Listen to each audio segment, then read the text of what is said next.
Thank you for tuning into the Golden State Media Concepts Book Review Podcast. I'm your host, Sarah, and I am excited to be hosting this podcast and talking about books. Today, we'll be talking about 3 books that I have grouped together in the loosest sense, simply because each book takes place in England. The 3 books we'll be talking about today are Horton Halfpott by Tom Angleberger, the Maisie Dobbs series by Jacqueline Winspear, and Jane Eyre by Charlotte Bronte. I'm your host, Sarah, and I love to read. I would rather read than almost any other activity. In fact, if I could read while doing other activities, I would be so happy. So, for instance, if I could crochet and read, great. You can do some things, you can work out occasionally and read, depending on what you're doing. But most of the time, you can't just be at work all day reading a book. My mom says, actually, that when I was a kid, in the summer, she would make me take my book outside to read, so that at least I was getting a little fresh air, a little sunshine. And then I got the best of both worlds. I got to be out in the fresh air, and I got to spend time with characters and traveling places that I'd never been, going different places in my imagination. It was wonderful, and I still have that love of reading, that love of entering into a character's experiences. So because of that, I'm excited to have been given this opportunity to host a podcast and talk about one of my great loves. I'm not necessarily going to talk about the latest bestsellers or the newest books that are out there. I'm just going to talk about the books and authors that I've loved and enjoyed throughout my life. I'm going to try and hit on a variety of genres and a variety of age groups. In fact, I come from a family of readers. I have nieces that range in age from 5 to 19, so we cover the whole gamut there. And we're always sharing our favorite authors, our new favorite books, and so I hopefully will cover a genre or a style of writing that you also enjoy. In fact, this first book that I'm going to talk about was recommended to me by my mom when I was home the last time. I don't remember if it was my brother or one of my nieces who originally loaned it to her, but then she told me how hilarious it was, and so, of course, I had to check it out. The book is called Horton Halfpott, or The Fiendish Mystery of Smugwick Manor, or The Loosening of Milady Luggertuck's Corset by Tom Angleberger. Now, the title alone should tell you that it's going to be entertaining. It's going to be a little different. It's going to be tongue-in-cheek. The book is listed as being for middle grade readers, but I personally loved reading it as an adult, and I also think it would be really fun to read either to or with younger children. I think it's a book for the whole family. It's a chapter book, but it does have pictures at the beginning of each chapter, so you do get some illustrations. In fact, the author, Angleberger, is also the illustrator. And in that way, it reminded me a lot in both its writing style and its artistic style of another author that I love, Roald Dahl. The book is described in this way. Tom Angleberger's latest, loopiest middle-grade novel begins when Milady Luggertuck loosens her corset. It's never been loosened before, thereby setting off a chain of events in which all of the strict rules of Smugwick Manor are abandoned. When, as a result of the loosening, the precious family heirloom, the Luggertuck lump, quite literally a lump, goes missing, the Luggertucks look for someone to blame. Is it Horton Halfpott, the good-natured but lowly kitchen boy who can't tell a lie, or one of the many colorful cast members in this silly romp of a mystery? So that's the description of the book. And the book begins almost immediately with that loosening of Milady Luggertuck's corset, which is pretty funny. I mean, the book starts off with a description of female undergarments. But when Lady Luggertuck decides one day to tell her lady's maid, Crotty, not to tighten her corset as much as she normally does, things begin to happen. With the loosening of Milady Luggertuck's corset, things around the Luggertuck Manor, or Smugwick Manor, begin to come undone as well. The servants sense the loosening, and the normally strict rules are begun to get bent more and more. And then the Luggertuck lump. They think it's an uncut diamond, but they keep describing it as, it looks like a potato. So it's the Luggertuck lump, and it gets stolen. And so there's this mystery as to who stole it. How will they get it back? Why was it stolen? It's into this scenario that we then meet Horton, a lowly kitchen boy who works incredibly hard for his meager pay in order to support his family. And Horton is surrounded by his 3 stable hand friends who are always described as smelling of manure. You get a lot of kind of boy jokes in terms of manure smell and bathroom humor. He's also surrounded by a motley assortment of other servants, all of whom deal with the loosening in different ways. So Horton is soon in the middle of events set loose, yes, pun intended, by Milady's corset. He becomes involved in a series of events ranging from a little silly to somewhat dangerous, and he handles all of them with aplomb. Horton himself is actually kind of the straight man of the book. He is kind, he's loyal and compassionate, and he follows his own sense of strict ethics. He's very honest. In fact, even when the other servants are feeling the loosening and kind of bending the rules a little bit, Horton remains loyal. He remains loyal to his employers, even though they don't deserve it. And it's the rest of the characters who orbit around Horton who act in ways that are hilarious or crazy or mean or selfish that serve to highlight Horton's character. The book it's ridiculous and it's hilarious. It touches on themes like class differences in Victorian England, but it does so in such an endearing and funny way that you don't feel like you're being hit over the head with them. You just know that there are some very obvious differences between the Luggertucks and their household help that lead to a variety of injustices. So you see how the Luggertucks have this amazing manner. They have all of these clothes and jewels and horses, etc. But they pay their servants very poorly. They treat their servants very poorly. But it's all done with kind of humor and in a way that you see the differences, but you're not, as I said, hit over the head with them. This book touches on a lot of themes like friendship, honesty, loyalty, of being kind, of what it means to be a true friend, of what it means to be a family member. And Angleberger writes the book from the perspective of a very opinionated narrator who not only tells the story, but then gives snarky asides and backstory. So when he's talking about Milady Luggertuck, he always refers to these books that he's supposedly written. Please see Milady Luggertuck and XYZ. So he makes references to these supposed other books, and he makes references to backstories and like inside jokes that you kind of get, but you kind of don't. So the narrator is very involved, very personal. He has comments on everyone's characters, and he just makes everything kind of funny and snarky and silly. In fact, this book pretty much has something for everyone. It has mystery, it has humor, it has pirates, landlocked pirates. They lost their ship and they're in the middle of England with no ship. But the captain still threatens to make people walk the plank, which I think is awesome. It has costume balls, and it even has pickle eclairs. Ew. Just take a moment to contemplate pickle eclairs. I don't think it's something that I'm going to be putting on my dessert menu anytime soon.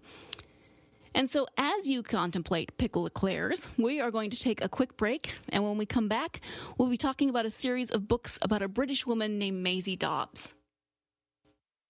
Tired of searching the vast jungle of podcasts? Now listen close and hear this out.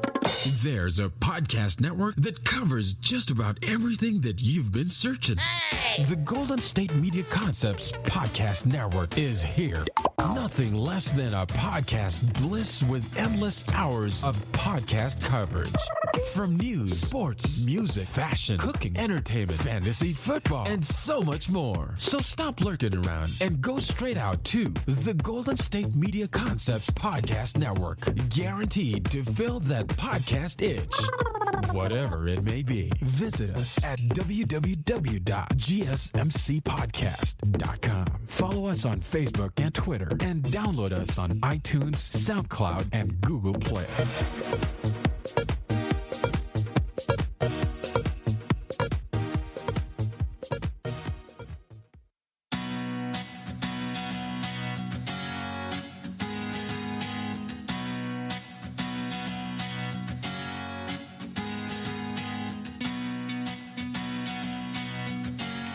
Welcome back again to the Golden State Media Concepts Book Review Podcast.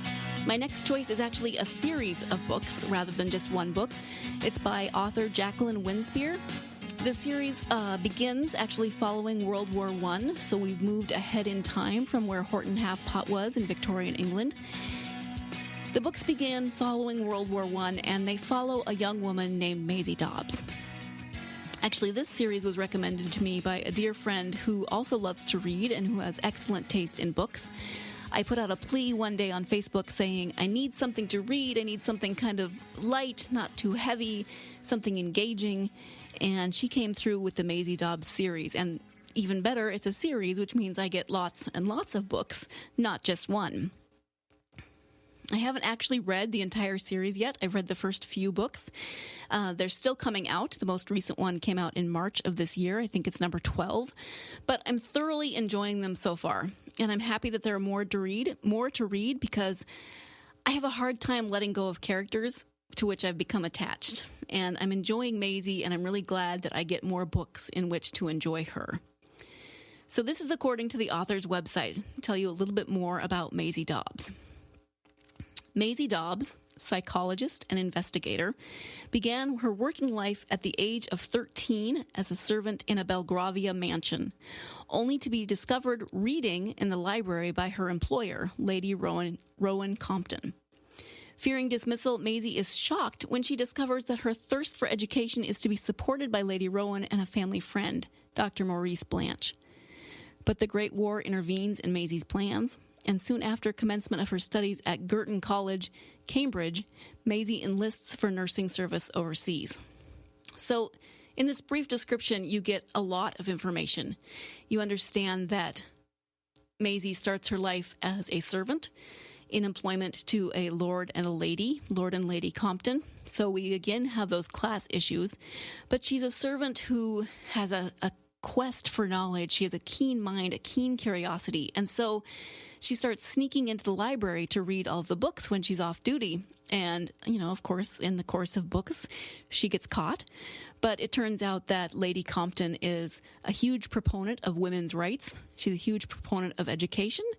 And she gets Maisie connected with her friend, Dr. Maurice Blanche, who then trains Maisie, who gives her education.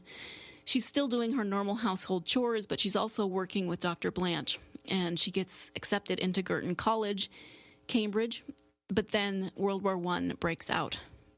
Maisie, in fact, lies about her age at this point. She's only 17. She lies about her age so that she's able to enter the war effort as a nurse. Now, we first encounter Maisie in 1929. So the war is over. She's finished working with her friend and her mentor, Maurice, and she's actually opened her own investigation agency. She's gone off on her own. She's been working with her mentor, and now he's semi-retired, and she's opened her own agency. The books are mysteries, but they also have a bit of a supernatural element in the way that Maisie uses her unique abilities. If you notice in the beginning of that description, Maisie is listed as a psychologist and an investigator. So part of the way she approaches cases is to try to get at more than just the bare black and white facts of the case.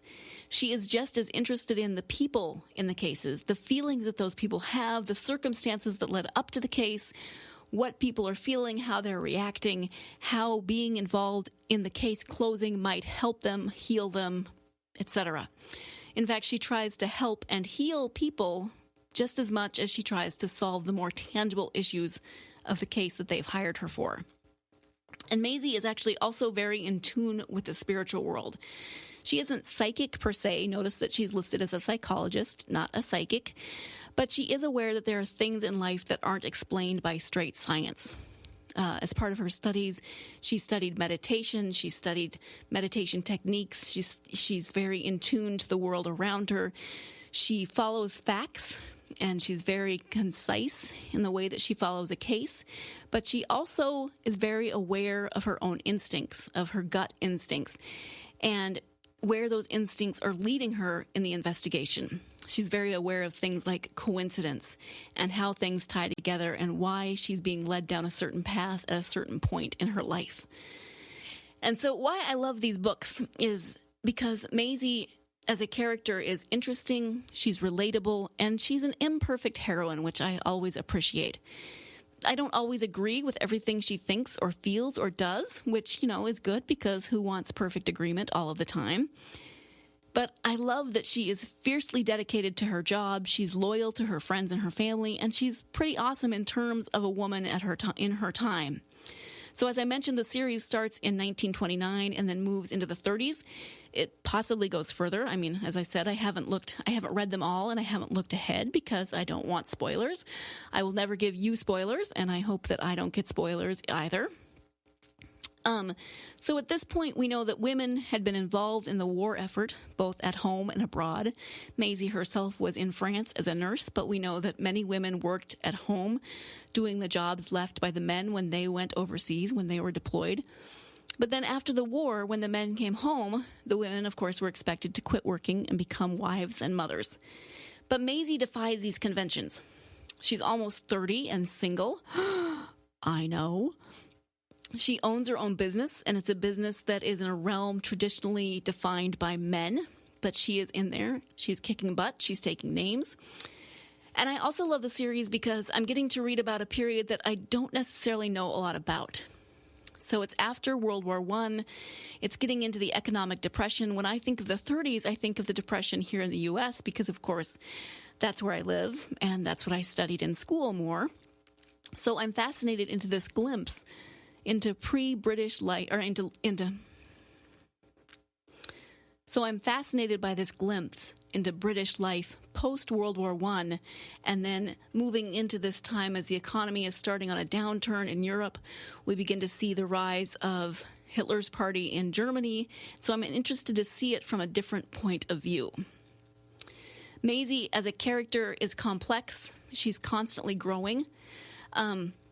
In college, I was a history major with a women's studies minor. So this is right down my alley. I loved stories, especially of women, men too, but I love personal stories of women in certain places and times. And so I love watching Maisie as a character in this time and this place. Her character is complex and she's constantly growing. As I've said, she was a nurse during the war, having lied about her age to go. And she does not come home unscathed. She saw a lot. She experienced a lot. And part of my love of her character is just watching her growth as she works through some of that post-traumatic stress disorder. They didn't call it that then, but she's working through that. She's working through her memories of the war. She's working through some survivor guilt. And she's beginning to navigate her new life, growing and changing and trying to relegate the past with her new life. And then beyond that, and this is going to come across as maybe a little shallow, but I personally love the descriptions of the clothes in the book. It's the 30s, so Maisie wears a lot of hats and she wears a lot of T-strap shoes. And I enjoy every little detail about Maisie's wardrobe, from those hats to her clothes to her shoes to the kind of bags and wraps and accessories she puts on with everything. And she has a friend named Priscilla who has fabulous clothes. So it's just fun. Again, maybe a little shallow, but that's okay. Maisie is intelligent, she's imperfect, and she's stubborn. So she's definitely my kind of heroine. As I said, there are about 12 books currently in this series. I think the most recent was just published in March of this year. So this makes me extremely happy because it means that I have a lot more of Maisie to enjoy. So if you're a fan of historical fiction, if you're a fan of strong female leads, if you're a fan of mysteries, then these are great books. You should check them out. It's the Maisie Dobbs series, again by Jacqueline Winspear. We have to take one more quick break, but when we come back, we're going to talk about one of my favorite period pieces, British literature, sometimes abbreviated as Brit Lit. We're going to talk about Jane Eyre by Charlotte Bronte. Do you want to be healthier, yet you just don't know what to do? All these shows telling you this and that, but nothing seems to work. Well, listen close. Golden State Media Concepts has got something great for you. The Health and Wellness Podcast, dedicated to workout trends, healthy eating habits, diet, and everything about healthy living. Join us in our banters as we help you not just live life to the fullest, but live it to the healthiest.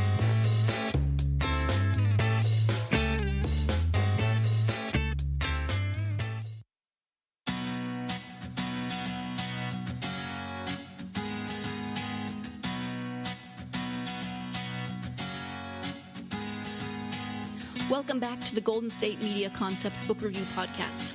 So, our first two books, Horton Halfpott by Tom Angleberger and the Maisie Dobbs series by Jacqueline Winspear, though they were written for very different audiences, for very different genres, they both have their story setting of England in common. Both were written in the present time about times in the past. So, of course, Horton Halfpott in the Victorian era and then Maisie Dobbs in the 1930s. And as I mentioned before the break, my next choice in books is Jane Eyre by Charlotte Bronte, which was written in 1847. So it's not written currently. It's about a specific period, but it was written closer to that period. So it's not historical fiction, but rather a book about a specific place and time written nearer to that time and place, written by a female author. It's set during the reign of George III, who ruled from 1760 to 1820. So since this was published in 1847, it's not exactly concurrent, but it's a lot closer than if it was written as historical fiction. It was actually originally published as the autobiography of Jane Eyre by Charlotte Bronte, but it's not an autobiography. So Jane Eyre by Charlotte Bronte is a book that I fell in love with in high school. It wasn't required reading. I don't even remember why I decided to read it. I think I was going through a Jane Austen, Charlotte Bronte kind of phase. Other girls I knew were reading these books, and so I wanted to read them as well. The book is written in the first person, so as the reader, we see everything through Jane's eyes, through the lens of her thoughts and her emotions. Jane, in many ways, is typical of heroines of her time. We first meet her when she is living with her aunt and maternal uncle. She was orphaned as a baby, and then her maternal uncle's family took her in, but they don't treat her well. She's an outsider. The biological children of the couple are very spoiled. The aunt is very resentful of Jane's place in her household. So typical of books of this genre, this time, she's treated very poorly. And eventually they just get tired of having her around, so they ship her off to boarding school. And of course, boarding school, unfortunately, isn't much better. The principal, some of the teachers are horrible. It's cold, it's dark, it's dreary. One of her only friends dies. This is all in the beginning of the book, so I'm not really giving away too many spoilers, but at least there is one teacher who does appreciate Jane and gives her words of encouragement. So there are a few bright spots in Jane's life. Thankfully, there is this small measure of kindness extended to her. And despite everything in her life, you could understand if Jane grew up to be bitter, resentful, angry, revengeful even. Instead, she matures into a quiet but kind and passionate young woman. She's always described as rather plain, but she grows up into a good woman. And in fact, she ends up teaching at the school for a while, which I always find intriguing because she seems so miserable there for a long time. But then she finds her place. She finds that she enjoys teaching. But then when her favorite teacher, the one that I spoke of earlier who encouraged her, gets married and leaves, Jane decides it's also time for her to leave, to branch out. And so she applies to be a governess, and she ends up being employed at Thornfield Hall by Mr. Rochester. Actually, it's Mrs. Fairfax, his housekeeper, who hires Jane, but she's employed by Mr. Rochester at Thornfield Hall as the governess to his ward, a young French girl whose name is Adele. And so Jane ends up at Thornfield, and at first we don't really see much of Mr. Rochester. It's mostly Jane and Mrs. Fairfax, the housekeeper, and then Adele, who she does grow to be very fond of. They have a very sweet, kind of loving relationship as Jane instructs her and is her governess. But of course, Mr. Rochester does eventually come home. He and Jane have an awkward, kind of funny, sort of Victorian meeting, like they always do in books like this. We get your sort of typical twists and turns of books of this period. Mr. Rochester as a character is grumpy. He is angry and bitter and sarcastic, and I think if I had to spend any amount of time with him, I would want to kick him.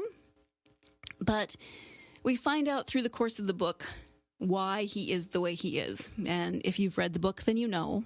I won't give anything away, but we're introduced to a man who seems to hate his life. He's fed up with most of the people around him. He doesn't want to be at home. He travels a lot. He works too much. And yet he and Jane develop something of a rapport. Despite their many differences, his less than stellar personality and her quietness, they develop a friendship. And they find that they can have conversations, and despite his sarcastic comments, she perseveres and gives as good as she gets. And then there are, of course, the usual twists and turns with female characters who want to marry Mr. Rochester because he is rather wealthy. And these characters are, again, terrible to Jane due to her class and her supposed plainness. They go out of their way, especially one who wants to marry Mr. Rochester, to make her feel as horrible as possible. But Jane perseveres, as she always does. And there's also a bit of a mystery at Thornfield. It does, again, come to light, and it plays into Mr. Rochester's personality. It plays a major part in the twists and turns that this story takes. And so, as I said, if you haven't read it, I'm not going to give it away, but it definitely tests the strength of Jane's character and her resolve to live the life that she's determined to live. She, like Horton Halfpott, like Maisie Dobbs, has a very specific set of ethics, a very specific way of living. She talks about her Christian faith and how that shapes her life. And so I know this book isn't to everyone's liking because it's written in 1847 in England. It has a certain way of writing. The prose can tend to be a little florid. You sometimes feel like you're wading through the words a little bit, but at its heart, at least to me, Jane Eyre is the story of a woman who is defined by her time and her circumstances, and yet both because of and in spite of those circumstances, she manages to live life on her own terms. Despite heartache, despite everything that happens to her, she manages to stick to her own sense of ethics, to her own principles. And at a time when women had really very little to say about their own life and about their own decisions, and, Jane has her share of that with her Horde family, she still manages to forge a path to stay within those principles and to live the life that she chooses. She does, of course, encounter hardships and obstacles, but she meets them with the same sense of calm purpose that she does with everything. And in so doing, then she forms strong and lasting bonds with the people that she lets into her life. She has these wonderful relationships with a few people in her life.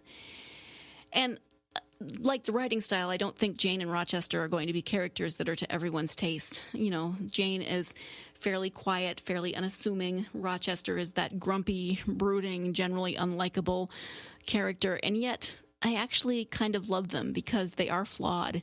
They are representative of regular people living their lives, trying to deal with things.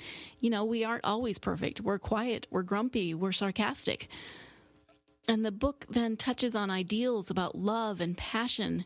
And despite their reserved and unapproachable natures, both Jane and Rochester are deeply passionate at heart, and they develop this relationship with each other. So this is one of those books that I revisit every few years. I either read it or I listen to it on audiobook because I love it so much. I also will watch movies of Jane Eyre when they come out. I don't think I've seen the most recent one. I think there was one that came out a few years ago that I haven't seen, but my favorite is actually a miniseries that came out in 2006. Jane Eyre is played by Ruth Wilson, and Mr. Rochester is played by Toby Stephens. You may know him from Black Sails, which my husband watches, and which is very strange for me to see Mr. Rochester playing a pirate captain, but that's a subject for a different day. Suffice it to say, I love Jane Eyre. Love reading it, love watching the movies, just love it in general. I'm not as fond of the other Bronte sisters. You will not be getting a podcast on Wuthering Heights because I hated Wuthering Heights. Again, that's a topic for another day, and this is all the time that we have for today. So you're spared my rant about the other Bronte sisters and their books. So thank you for joining me in my exploration today of these three rather different genres of books.